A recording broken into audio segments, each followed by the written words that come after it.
Hello and welcome to this EdExcel GCSE history video for migrants in Britain, 800 to the present day, including the historic environment of Notting Hill, 1948 to 1970. This is an exam walkthrough video. Okay, here you've got the overview of exam questions for this exam. The exam is out of 48 plus 4 spag marks, giving you a grand total of 52. So you can pause this and just refocus on how you are going to be assessed on this exam. Okay, so we're going to start off by looking at section A, where you have to answer questions 1, 2A and 2B, and this is on the historic environment of Notting Hill. Okay, so question number 1 requires you to describe 2 features. It's worth 4 marks. So this question is describe 2 features of housing available to migrants in Notting Hill. You need to make sure you give 2 distinct features.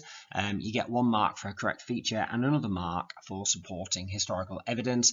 This question is simply testing your own knowledge. So an example answer for this question would be, first feature, the only housing which was open to migrants were called houses of multiple occupation, HMOs.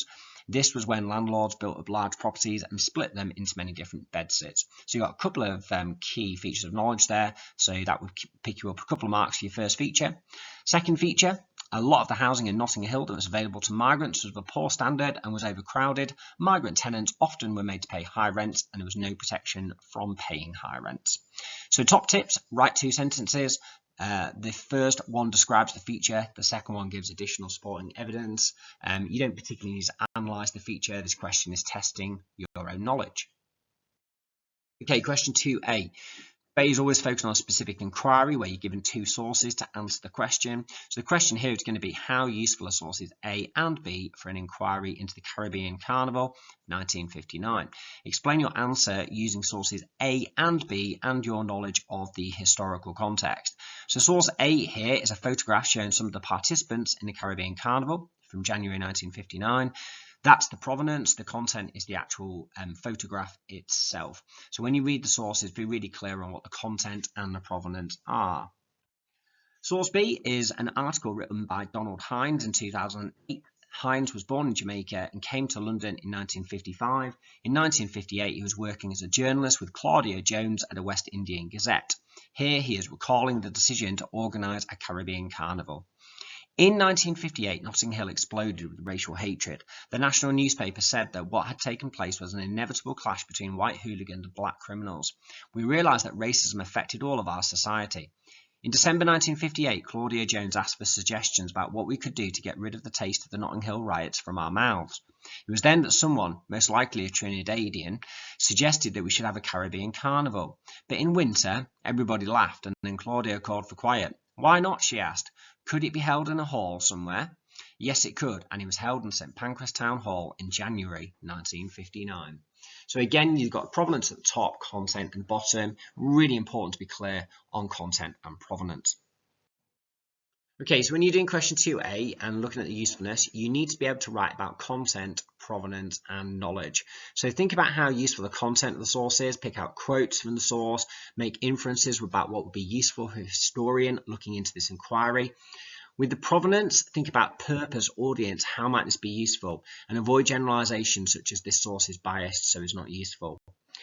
And then think about your knowledge. The knowledge does not need to be very detailed. One piece of specific knowledge which helps you to explain how useful the source is all that's required here. It's what we call contextual knowledge.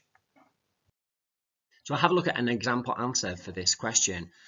So how to answer this question, you need 1 paragraph for each source. There is no need to compare them. Analyze how useful the source would be, focusing on content and provenance, and use your contextual knowledge to explain how useful it would be. It must be some additional knowledge that helps explain how useful the source is, not simply, I know this is true. Make a judgment how useful each source would be. Is it quite useful, very useful, etc.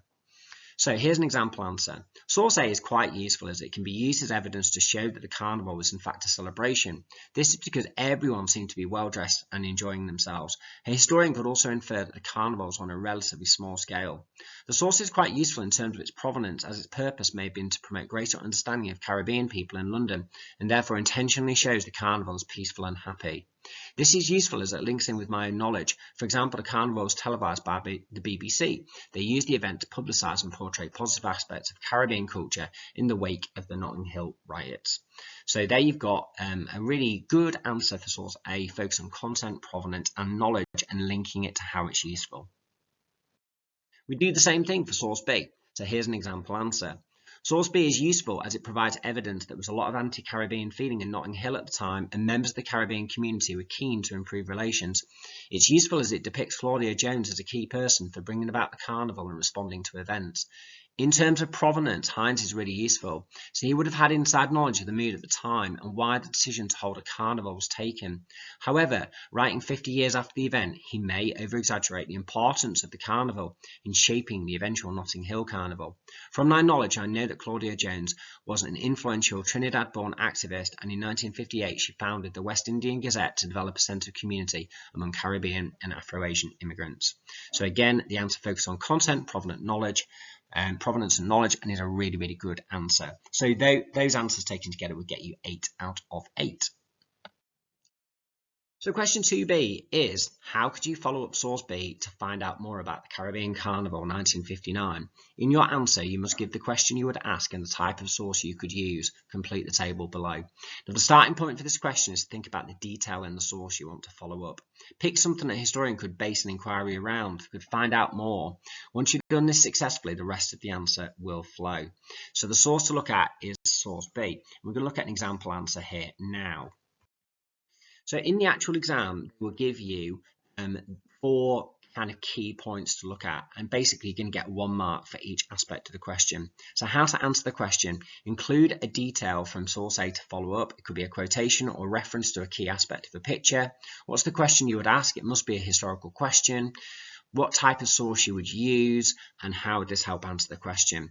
So the detail in the source you could follow up would be the suggestion to hold a Caribbean Carnival. And the question you could ask would be, what activities did the Caribbean Carnival involve?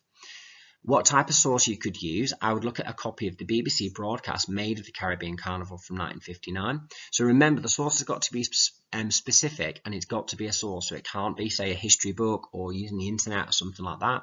And how would it help you answer your question? It would help me as the broadcast from the BBC would give a detailed account of the Caribbean Carnival, including focusing on all the different events that took place celebrating Caribbean culture. Okay, so that's how you do question 2B. Section B of the exam is your wider knowledge of the topic of migrants to Britain. You're going to answer question 3, 4, and then you have a choice of the 16-mark question, a 5 or a 6, and you just do one of them. The question 3 is looking at similarities and differences. So they will guide you on whether they want you to look at similarities or differences for this question. This one is actually about differences, but just be aware it's really important to read that bit carefully. So the question for this, again, it's mainly testing knowledge here, but there is analysis in there in terms of the comparison. Explain one way in which opportunities for Huguenot migrants in the 17th century were different from opportunities for Asian migrants in the 20th century. How to answer this question: you explain one difference or one similarity. Make sure you focus on the question, so it's about opportunities for migrants. Make sure you write about both time periods. So you want to make sure you're using a connective to compare them carefully. So here's an example answer. The Huguenots were French Protestants who came to Britain in the 17th century. They were often able to successfully settle into communities which offered support to one another in housing. On the other hand, Asian migrants often faced more hostility, suspicion, and racism. This meant that opportunities in housing were less open to Asian migrants. So top tips for this question: use connective to help you compare, such as whereas, on the other hand, in contrast for difference, or for similarity, equally, similarity, and furthermore. The question is about how they differ or how they're similar, not about why. Okay, so question 4 is an explain why question. You should be familiar with this exam technique from the other aspects of the EdExcel exam. So the question is, explain why migration to Britain increased during the 18th and 19th centuries. It's worth 12 marks. You may use the following in your answer: Industrial Revolution, British Empire. So in terms of how to answer this question, make sure you write about 3 reasons, 1 paragraph for each factor, and use the 2 bullet points to help you. Make sure you focus on knowledge and analysis, and remember, there's no need for an introduction or a conclusion. So here is an example answer which is going to be focused on the Industrial Revolution aspect of the bullet point. The first reason why there was an increase in migration to Britain was due to the development of railways during the Industrial Revolution. This led to many Irish workers to move to Britain to work as navvies. The Irish famine, 1846 to 1850, sparked by the failure of the potato crop, led to more than 1 million people living in Ireland, with many of these migrating to Britain. Many of these Irish migrants found job opportunities as a result of the Industrial Revolution, such as dock labourers, miners, quarrymen, builders, and of course navvies building canals and railways. Top tip, use phrases like this led to, as a result, this meant that, this resulted in, to show that you are analysing. So, a second reason for why there was an increase in migration is a result of the British Empire. During the 18th and 19th centuries, the British Empire grew rapidly. By the end of the 19th century, much of Africa was under British control, and Britain ruled a quarter of the world's population. This led to an increase in migration, as many administrators of British rule in the colonies brought their servants back with them when they returned to Britain from places like India and the West Indies. Third paragraph. The final reason for the increase in migration was down to laws being passed which made Britain a more tolerant society. Laws were passed increasing the civil liberties of Jewish people. This led to more Jewish people and Catholics being encouraged to settle in Britain if they were facing persecution in Europe. For example, in the period after 1750, Britain's Jewish population became larger and stronger, with 65,000 Jewish people living in Britain by 1880. Laws meant that Jewish people had the opportunity to trade in the city, serve on juries and work as lawyers. By the early 1870s, Jewish people were allowed to attend Oxford or Cambridge University. Therefore, more tolerant laws enabled more Jewish communities to be established in Britain, leading to an increase in migration. Okay, so we're just going to look at one of the 16 mark questions. Remember, you get 4 SPAG marks for this, but remember in the real exam you would have a choice of 2. So we're going to look at this question. The experiences of migrants in Britain changed significantly in the period 1700 to the present day. Explain your answer. You may use the following in your answer: civil liberties, refugees. So in terms of answering this question, you need to evaluate a historical interpretation given in the question. You want to have 3 paragraphs plus a conclusion. So you need 3 key arguments with at least 1 to agree and at least 1 to disagree. Use detailed knowledge and analysis to answer the question fully, and in your conclusion, be clear, concise, and conclusive. There's some phrases below which are useful to help you in analysing historical interpretations. So we're going to focus first of all on the importance of quoting the question in your answer in this example paragraph. And you see I've highlighted in blue here where we are actually quoting the question in the answer. So this would be the first argument, and this is an agree argument. There is much evidence to agree with the statement that the experience of migrants changed significantly. For example, from 1700, migrants were able to play a much greater role in society after government legislation was passed which extended civil liberties. This led to a greater opening up of political, legal, and educational opportunities.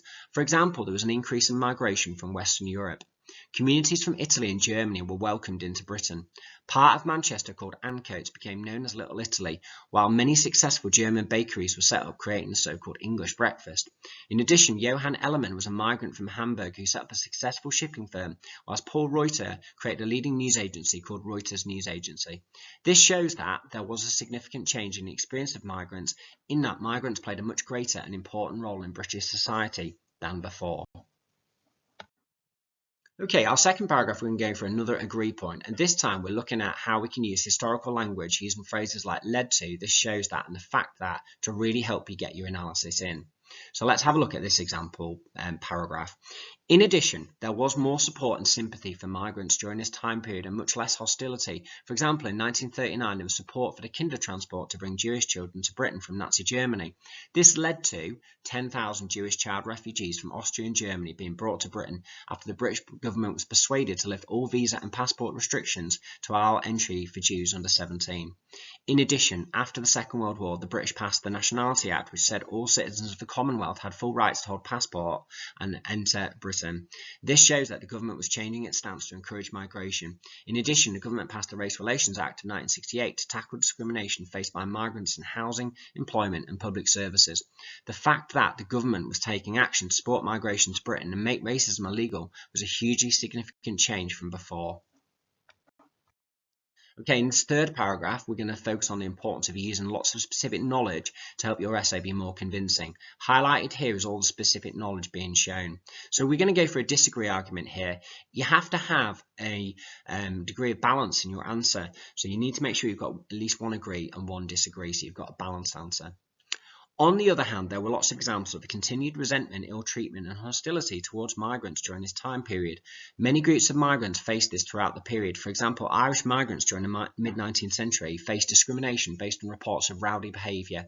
In addition, they were often given poorly paid jobs like being navvies and made to work in difficult conditions and were the subject of racism due to anti-Catholic feelings. In addition, the influx of Jewish migrants often experienced anti-Semitism. For example, in the East End of London, there was tension in the late 1880s and beyond as more Jewish people arrived in Britain due to persecution in Europe. In the Whitechapel area of London, Jewish people lived in cramped, overcrowded lodging houses and finding work was hard. Many of them were forced to work in sweatshops or in dangerous conditions at the Bryant and May match factory. This shows there was a continuity in terms of negative treatment of migrants. So you now need a conclusion. And I always think it's good to start off with a clear phrase, embrace the complexity of the question by recognizing the alternative viewpoint, but then being really clear in your final opinion. So you've got a conclusion which is clear, concise, and conclusive. Make sure, of course, that you never sit on the fence and make sure you give a really clear opinion about what you think. So here's an example answer. In the final analysis, despite the fact that there were some improvements in the experience of migrants, such as the British government passing more laws to help migrants, this did not always have enough impact in actual communities. It's apparent that old prejudice and discriminations did still continue, especially during times of economic depression, and there was in fact more continuity in the experience of migrants during this time period. Okay, there you have it. That was an exam walkthrough for EdExcel GCSE History, and I hope you enjoyed that and found that useful. That was for migrants in Britain. Thanks very much. Bye-bye.